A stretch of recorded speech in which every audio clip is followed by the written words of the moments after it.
Bonjour les amis, nouvelle vidéo aujourd'hui. Comme vous le savez, les États-Unis et Israël ont enfin attaqué l'Iran.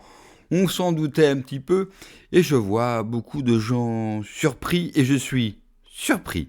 Eh bien qu'il le soit, tout simplement parce que c'est la pleine continuité, non seulement de la politique étrangère américaine, mais de l'histoire américaine, c'est-à-dire d'aller emmerder de manière continue le monde avec bien sûr toujours le prétexte et l'argument de sauver les peuples d'une tyrannie et de leur apporter bien sûr la démocratie. Regardez chez nous, cela fonctionne tellement bien que ça serait dommage que le reste du monde ne goûte pas à nos systèmes politiques qui ne réussissent tellement. Et quoi qu'on pense bien sûr du régime des mollahs et de l'Iran, nous n'avons pas à aller emmerder bien sûr des pays. Tout ça, au final, bien sûr, pour leur piquer le pétrole et pour des raisons géopolitiques, mais surtout pour les Américains d'emmerder la Chine, car l'Iran est le premier pays qui leur fournit du pétrole. Et donc si les Américains peuvent un petit peu embêter fortement la Chine dans son explosion économique, eh bien, ils vont bombarder un pays, tuer des milliers de civils, tout ça pour avoir des avantages économiques sur un rival, et oui, la démocratie n'a rien à voir avec ce bombardement. Et Dieudo, dans deux spectacles, J'ai fait le con en 2008 et Mad Mood en 2010, sous couvert bien sûr d'humour, déjà nous racontait tout sur le vrai visage des États-Unis. Donc pour une fois, au lieu de vous montrer bien sûr un extrait d'un expert, eh bien j'ai envie de vous prendre à contre-pied et de vous montrer par l'humour la réalité des faits. Mais juste avant bien sûr de rigoler un petit peu et puis d'en apprendre aussi sur l'histoire américaine, n'oubliez pas comme d'habitude de vous abonner, le pouce, le commentaire, le partage et le boost de la vidéo. Merci à tous les donateurs, à tous ceux qui m'aident sur Tipeee et tous ceux qui m'ont rejoint sur Patreon. Si vous entendez des bruits, ne vous inquiétez pas, j'ai ma fille pour cette matinée de tournage. Et bien sûr, elle ne comprend pas qu'il faut faire silence quand son père tourne. Allez, je vous passe l'extrait et on en parle juste après. Je m'appelle George W. Bush. Je suis le 43e président des États-Unis de l'Amérique.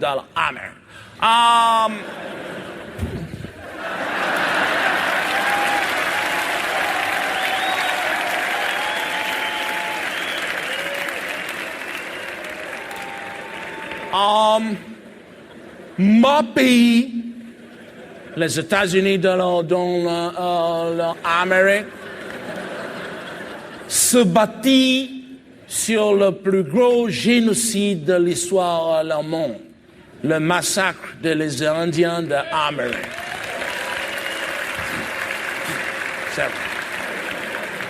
Après, nous faisons la deuxième, la génocide dans le monde, esclavage pour le noir.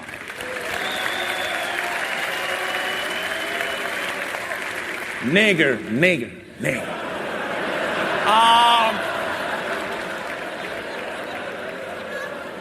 Nous sommes le seul pays dans le monde qui a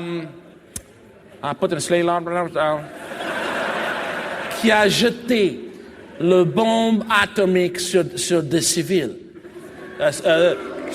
Tsushima.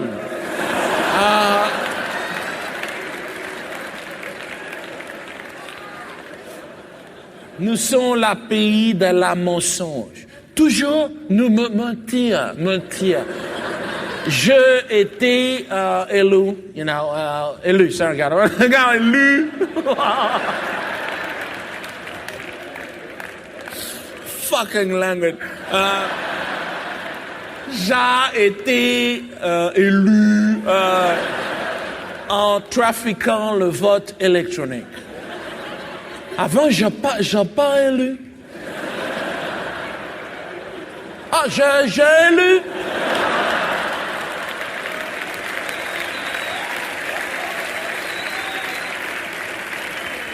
J'ai montré à Sarkozy comment faire.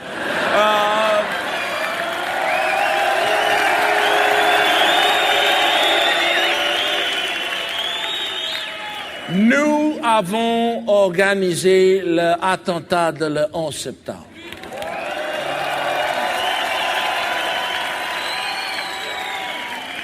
Jean-Marie Bigard a raison. Pour justifier dans le monde, le pétrole, c'est pour nous, on prend là ça.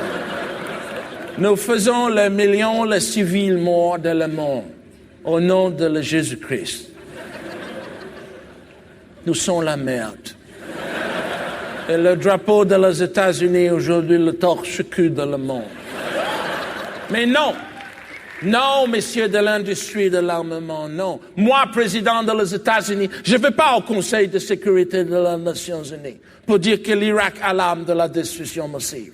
C'est nous qui avons les armes de la destruction massive. Oh, les Israéliens sont mauvais, putain. Moi, j'ai joué en 2006 à Beyrouth, après les bombardements, attention. La guerre préventive, ils ont appelé ça. Ils sont faux culs, les mecs. Ils font la guerre, mais elle est préventive. Mais ils sont morts, les gens de quoi tu parles. Oui, mais de manière préventive. C'est une guerre propre, en plus. Alors, c'est pas propre au sens où il y a moins de sang sur le champ de bataille. Faut des bottes, sinon t'en as plein les chaussettes. Mais c'est une guerre propre, bien sûr, au niveau moral. C'est-à-dire, l'Israélien va faire la guerre. Ça va. Alors, c'est encore plus propre quand tu es dans l'aviation israélienne. Ah ben, c'est-à-dire que maintenant, ils ont des drones.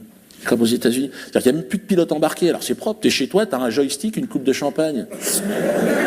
Une seconde, Rachel, je suis au-dessus de Gaza, chérie. Tiens, ramène-moi des pistaches. Pendant que je balance du phosphore blanc. Tout ça, bien sûr, est dans le cadre des conventions de Genève. Convention de Genève qui ne concerne bien sûr que le canton de Genève.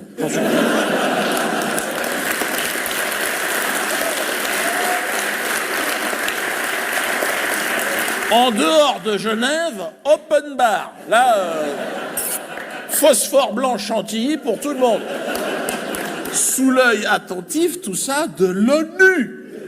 L'ONU. On parle plus de la bande à Basile. Là, t'es tout en haut de la pyramide.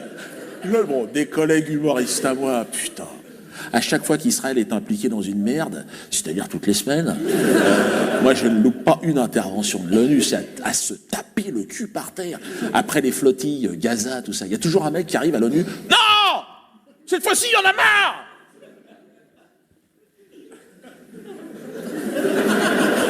Ça va, j'ai pas été trop dur quand même quand j'ai dit marre? Ouais, on se retrouve à la cantine? Excellent résumé de Diodo, et ça fait du bien aussi de passer par l'humour pour comprendre des choses, pour comprendre qu'effectivement l'histoire américaine a été construite sur un mensonge. Bon, il faut dire que ce sont les rois, bien sûr, pour raconter des histoires, des séries et des films à leur gloire, alors qu'en fait, depuis le départ et la création de cette nation, eh bien, ils se sont bâtis sur les autres en massacrant les autres, et c'est pour cela, finalement, qu'avec leurs pensées et leurs projets impériaux, qu'ils continuent à emmerder tous les pays dans le monde, et qu'en plus, ils osent nous parler de droits de l'homme, nous parler de démocratie, alors qu'ils s'essuient les pieds dessus à intervalles réguliers, alors qu'ils s'immiscent dans les politiques et dans la souveraineté interne de tous les pays du monde depuis quasiment 200 ans, ces gens-là osent nous parler de valeurs. Ce sont comme les Israéliens, des gens qui se pensent être les élus du monde, et cela est extrêmement dangereux, parce qu'en fait cela cautionne dans leur esprit tout. Ils peuvent absolument tout faire parce qu'ils sont les élus. Le problème, c'est qu'il n'y a qu'eux. Donc le reste du monde n'est qu'une variable d'ajustement dans leur esprit. Donc ils peuvent s'accaparer, bombarder, s'immiscer sans aucun problème. Ils n'ont aucun remords par rapport à ça. Nous ne faisons pas partie de la même civilisation. Je sais qu'à droite, ils parlent beaucoup du bloc occidental. Les États-Unis et la France n'ont rien à voir. Eux ont une vision totalement protestante du monde, de la vie, alors que nous sommes un vieux pays chrétien avec une vision totalement différente. La France, bien sûr, devrait être une troisième voie, comme elle l'a été avec De Gaulle, mais vous le savez, depuis De Gaulle, nos dirigeants ont choisi d'être totalement vassalisés, soumis à la politique américaine. Et on en voit aujourd'hui les fruits, c'est un désastre absolu. Et pour les pros, mais vraiment les pro-américains, n'oubliez jamais que les Américains ont bombardé la Normandie, notamment de manière gratuite. Les Américains, avec leur bombardement en France, ont fait plus de victimes que toute l'occupation allemande en France. C'est la même chose pour les 2 armes atomiques. Le Japon aurait capitulé et en plus de ça, on le sait aujourd'hui, si le Japon a capitulé, ce n'est pas à cause bien sûr des 2 frappes atomiques, mais plutôt du risque de la Russie, contre qui ils étaient déjà en guerre avant le début de la Seconde Guerre mondiale. Mais encore une fois, les Américains ont cette puissance qu'on leur laisse bien sûr de réécrire l'histoire à leur guise et de passer pour les héros du monde. Merci d'avoir regardé la vidéo les amis. Désolé, je suis occupé avec ma fille qui gigote évidemment. N'oubliez pas de vous abonner, le pouce, le commentaire, le partage, le boost également. Prenez soin de vous, que Dieu vous protège. Allez, ciao.